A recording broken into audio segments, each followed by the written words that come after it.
Hi guys, this is Bill from Spencer1984.com with an update to Invasion of the Astro-Monster Planetary Defense Vehicle.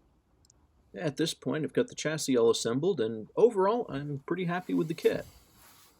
I did strip the chrome off the front bumper, because that never looks right for an Army Jeep. But the only actual problem that I ran into was with the steering, because if you take a look here, that drag link goes from the box under the engine mount over the axle and to the arm.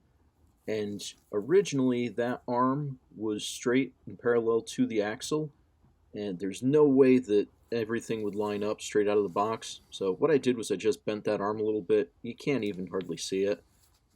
Otherwise, just pretty basic cleanup.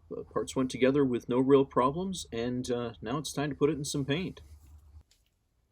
And now that it's painted, that work that I did on the front steering pretty much disappears entirely.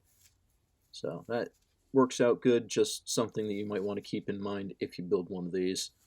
Now, I didn't want to go with olive drab green for this because I figure it's been a couple of decades since these were last in the field, and they've seen some refurbishment. And kind of along the same line, the Go Devil engine was a great engine back in the 40s, but Invasion of Astro-Monster took place in the late 60s, so it's time for something new. More specifically, I'm going to give it a Nissan L engine. Now, the L24 was a 69 engine, but from everything I've read, it's based on the L20A that came out in 66, so it should work just fine. It is quite a bit bigger than the Go Devil engine, though. I wasn't sure if it would fit, so I had to do some checking. And so for that, I mocked up the body, and giving it a quick look-see, it will barely fit in there.